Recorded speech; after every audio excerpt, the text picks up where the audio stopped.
I wear glasses, and the few times I've had to go without wearing glasses, even for a day, it's been absolutely frightening. If it's a reminder that while I might think of myself as a fully able person, my world depends on a small piece of technology that helps me see. And without these things, I don't know what I would do. I don't know how I would exist. As of 2025, about 1 in 4 adults in the US and 1 in 6 people worldwide live with some form of disability, physical, sensory, cognitive.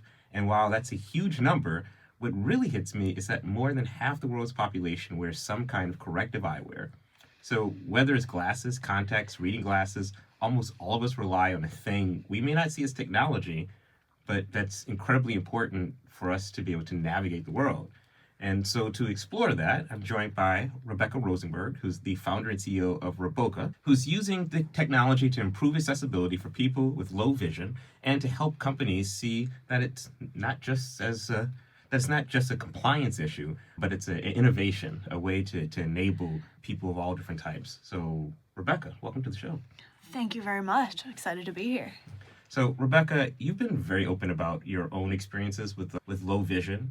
So, can you tell us a little about your condition and also how it affects you day to day, and how you prefer to describe it or talk about yourself? Yeah, absolutely. So there's so many places to start here, but I guess I'll share just first. So I have albinism, which is a rare genetic condition. You are probably more familiar with albinism than you may think. If you've ever been to the zoo and you've seen a white animal that's not supposed to be white, normally it's an alligator for some reason. It's usually an albino. That is the same condition that I have. I just have the human version of that. And so basically what that leads to is a lack of melanin production in the body. You need a certain amount of melanin in order to properly develop and maintain vision over the course of your life. There is a lot of deep, biology there that even I don't quite entirely understand, but it is currently not correctable and not curable by any mechanisms we currently have available to us.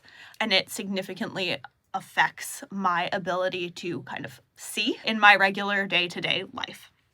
The interesting thing about albinism is that unlike many people with low vision, I have had my low vision for my entire life. I was born this way. It is not a degenerative condition, so I have this level of vision that I will likely always have, and I've only ever known the world in this way. The way that I generally describe it, because people always ask me, they're like, how do you see? The way that I have learned best to describe it is that if a regular person sees in high definition, I see in standard definition. It's not that there are any real dark spots.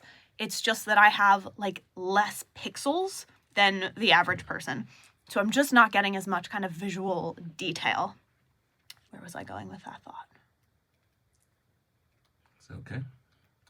I think that actually might be the end of my thought.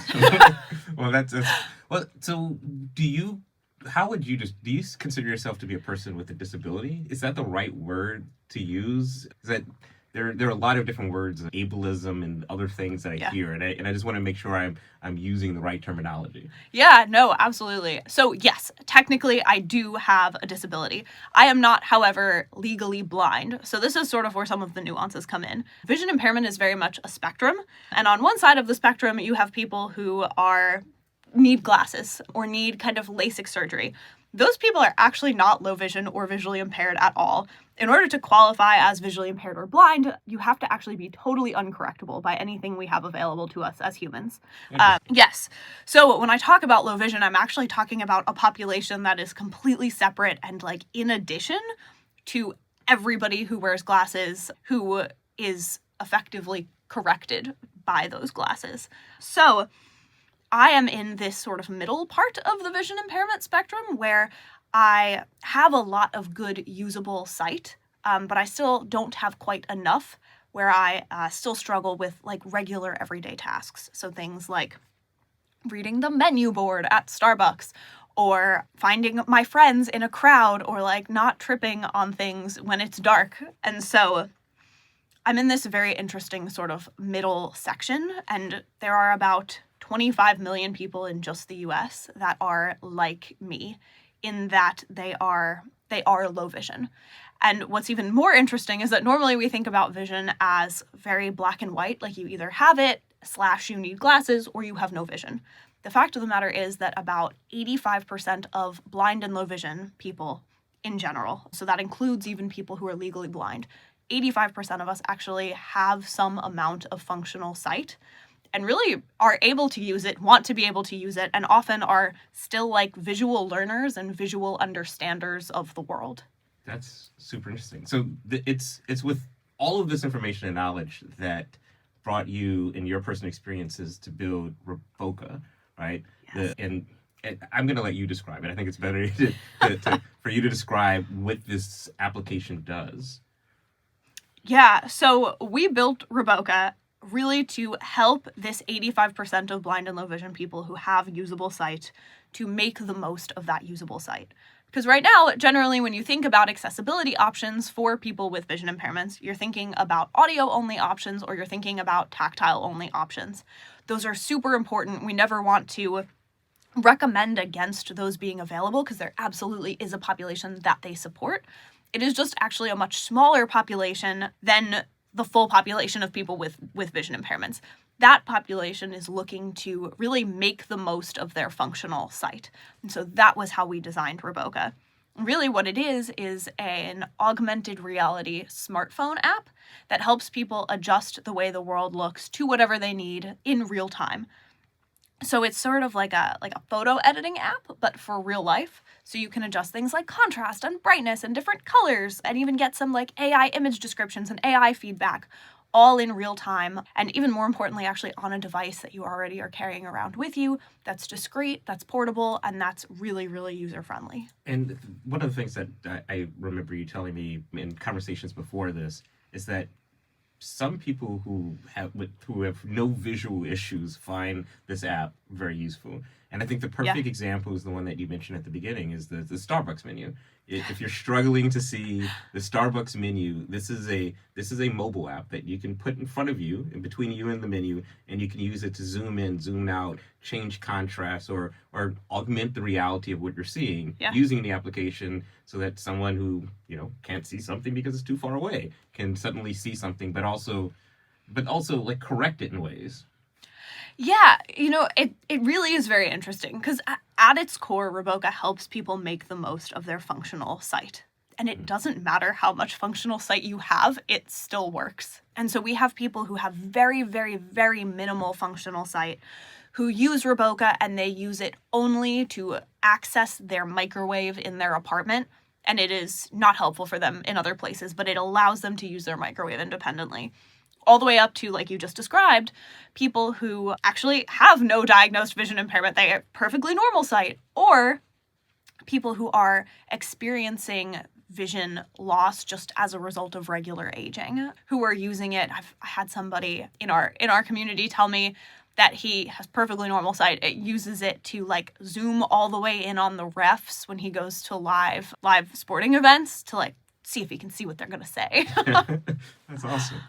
So I've been thinking about this framing of emerging technology and the ability to help find fixes for all types of disabilities or things that we may not even consider disabilities. And I think that I have this sneaking feeling that the killer app in so many different ways is really focused on filling that gap. Glasses, you might not think of this as like one of the most amazing technology items, but I can't imagine the world without this. Yeah. But also things like note-taking apps, which are sometimes, for memory issues and to make sure that you can continue to remember things. You may not think about that as helping to fix a gap in what you're capable of doing or not capable of doing. But there's so many of these things when you start exploring, you realize that it's the things that we do badly that we need help with, that technology fills those gaps to do better. Yeah. And in a lot of cases, those are things that we, either as a large segment or a small segment of humans, are lacking. And emerging technology fills this space amazingly. Now, I'm going to get this to a question. One of the things that I think has been interesting, and I know you get this question all the time, is augmented reality in visual devices. Things like Meta's Ray-Ban glasses, for example, or Google Glass. And, and the obvious question is something like ReBokeh, like put it in glasses, right? But also, does it make, is a glasses experience like that provide something that's even a better way to see the world for someone who has low vision? Yeah, it's a really great question, and to your point, it is absolutely one that I get all of the time. And I'll answer it in kind of two ways. The first being, in an absolutely perfect world, yes. Glasses are a fantastic evolution of the technology that we've developed. And, we have set ourselves up as a company to make sure that when that opportunity comes, we are legally and technologically in a place to take advantage of it. But the fact of the matter is, unfortunately, that we do not yet live in a perfect world. And so those glasses and those devices that we think about, that we're talking about, are not quite the level of discreet that somebody with a vision impairment is looking for them to be most of the time. What I mean by that is that myself and other people with vision impairments are just regular human beings. And we are not any more inclined to wear our Apple Vision Pro to the grocery store than somebody without a vision impairment. And so until that is societally normal and acceptable, or until my glasses that are doing my augmented reality work look the same as your glasses that don't have to do any of that, it isn't actually a good form factor for our technology. Something people like about ReBokeh so much is that it is on your device. It is discreet. There's nothing more normal that we could be doing than holding up our device at events or in, when we're having a visual experience. Generally, people are recording or they're taking pictures, but there's nothing that kind of fits in more than just using your device in that way in those spaces. That makes sense. I'm a little bit of an awkward person who loves to wear crazy things. Yes, so you are the exception. Yeah, I'm walking around with the Apple Vision Pro just to I'm trying to do the thing to make it socially acceptable. That's my excuse. I'm trying to help you out. There you go. Thank you. Mm-hmm. But one of the beautiful things about the Ray-Ban glasses is that they're supposed to blend in a little bit more. And one of the cool features of at least the first generation of this device is that the cameras can be used for recording, but the cameras can also let you ask the AI that's built into these glasses, what's in front of me, or what do you see, or what is that thing, or maybe read the menu in front of me. Yeah. And so it helps, but it's not necessarily a replacement for vision, but you can see how that could be something that augments vision in some ways that's interesting as well. Yeah, the Ray-Ban glasses were very, very well adopted by specifically the blind community that does need and want that audio companion, that does want that audio feedback. And I think the Ray-Ban glasses are fantastic and really made a difference for a number of my friends who are blind. That being said, they're still not in a place where they're able to handle kind of the processing and the screens needed to do something closer to ReBokeh for the low vision population. Yeah, the technology needs to go much further before it's there yet, but it's still kind of a companion, one might say, or potentially absolutely. So the thing that I commonly hear when we talk about this space is that it's labeled as creating accessible experiences, which I don't know if that's the best way to describe it. Yeah. This is a huge community of people. The numbers that we've talked about in terms of people who are disabled, people with low vision issues, people who are blind. When you look at the strata, there are a lot of people who may not identify as having a problem, but that they do. And I think that's important because when we talk about accessibility, we all benefit from a lot of the rules that help with accessibility. I can think of cases where my father has come to visit, and because of certain circumstances at one point he needed to use a wheelchair, but that moment makes you suddenly so happy to find ramps and all these things and the support system that exists that you take for granted until you need it. The disability population is the only minority group that any person can enter at any point. That's powerful.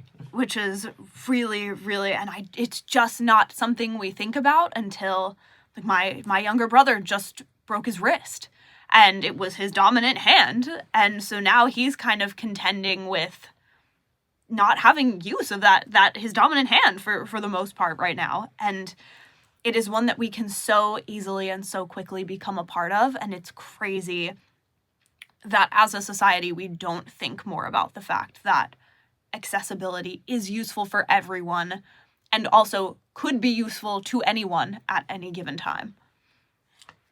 Some of the numbers I pulled up beforehand is that there's like a $13 trillion spending power of people with some form of disability or disabled-headed households that control just a ton of disposable income that's not always tapped into. You got to make the argument for capitalism of investing in accessibility for the cases where it makes sense. But you would imagine with a market that's big, and I mean that's such a powerful statement that it's a thing that you can enter at any point in time. Yeah. I mean, I live in a house that is full of stairs, and it's my fear is that something happens and suddenly my master bedroom is completely inaccessible to me because of something happens, and it's like you don't know until it happens, and then when it happens, it changes the entire way that you view things that may be normal. Absolutely. So when we talk about this, is there certain things that you find from a design perspective, from a design standpoint of like what is good design for someone with low vision, or what you look for, what you see in good website design, good mobile application design? There's so much. And I think the interesting thing about the low vision population specifically is that we are all different. And I don't even mean that people with albinism are different from people with macular degeneration. I mean, even within, like, if you put 3 other people with albinism right here next to me, we would all potentially have different accessibility wants and needs in this moment, depending on our level of sight, depending on how much sleep we got last night, depending on how many hours we've been looking at a screen today versus getting a chance to be outside. And so there absolutely are certain like core tenets, but I think it's also one of the most important core tenets that I think that we miss, that at ReBokeh we've really tried to make standard, is that opportunity for customization. People ask me all the time if there are like specific presets for people with albinism or for people with retinitis pigmentosa. And I'm like, no, there is, we give people tools that they can then set up and save those presets for themselves. But we don't prescribe to people, hey, this is what you need. I know what you need. We make sure that they have the opportunity to decide that for themselves. That being said, there are a few things we know very specifically. One of them is that contrast is something that's often a challenge for people with different types of vision impairments. And so enabling not only high contrast to begin with, but also the ability to adjust contrast a little bit. And if I could just add there real quick, one of the biggest things that sometimes gets forgotten is that there's a large percentage of mainly men with color blindness. Yes. Where contrast can be a really big issue. Exactly. I think it's, what do they say? It's like 1 in 8 men I think we know are colorblind, and it's very likely that there are more than that. I know I've had a number of conversations with men in my life where I'm like, that's not purple. What are you talking about? Wow. That's not purple. So I think there's definitely more to it than we know. So contrast is a really big one. Kind of brightness, exposure capabilities are another big one. Certain people are very sensitive to light. Other people require quite a bit of light in order to see anything at all. I think something we think about is the ability to make text bigger without like totally messing up the formatting. Something I struggled with a lot growing up was that I was being given these like my textbooks as a student, but in this sort of like adjustable format. But they were like science and math textbooks. And so you made the font any bigger and it messed up all of the formatting such that I don't know if that's like where the divide symbol is supposed to go. Wow. And so being able to adjust that type of thing, and this was like specifically designed for people with low vision, specifically for people with disabilities, thinking about like formatting, not losing formatting, and a lot of good screen reader practices to make a website or something digital screen reader accessible is really also just good development work. It's making sure things are labeled. It's making sure things are presented in an order that makes sense. And so, and a screen reader, for anyone who's not aware, is an app that's built into most mobile phones these days that will read the text on the screen to the user or as they're using the app. yes. And even on websites, there's additional softwares you can install on your computer that will do websites. And it really just comes down to just like good development work. So for my closing question, and this is a little bit more of a fantasy thing. So just Please. so sometimes when I think about vision, the things that immediately come to my mind are books like The Giver, where the world is in black and white until at some point everything becomes in color. That it's different reading it versus of course like watching the movie and seeing it. Or I think of someone, because I'm a big Trekkie, like Geordie LaForge wearing a visor, and this is a man who's blind but sees the world in an entirely different way, and there's this possibility, this idea that technology may be able to change vision in the way that we see things. I'm curious, when you think of the next frontier of accessibility and what is possibly possible, of maybe seeing colors that we can't see now, what are the things that excite you or that you find interesting? Oh gosh, I think that there's so much. I think, as somebody with low vision, I'm very acutely aware of how much in my regular life I miss, like how much visually I just don't get to see. But I don't think people who have normal vision realize that they are also experiencing this. And so I imagine kind of a world, and this is something we're working toward in many ways at ReBokeh, where we kind of understand and begin to learn how people see, how they like to see, and even more so, what they're missing and what of that is important.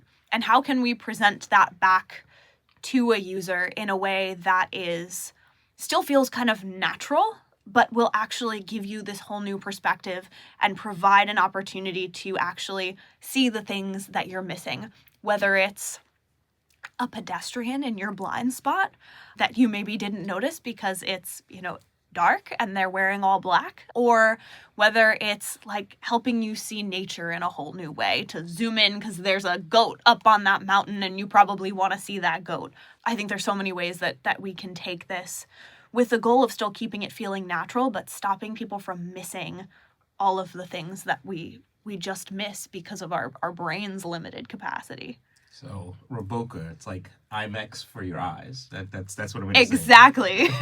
Rebecca, it was awesome having you. Thank you for joining. Rebecca Rosenberg is the founder and CEO of ReBokeh. You can learn more about her work at rebokeh.com. That's spelled ReBokeh.com. So check it out. Thank you so much. How do we do? That's a wrap. Yeah.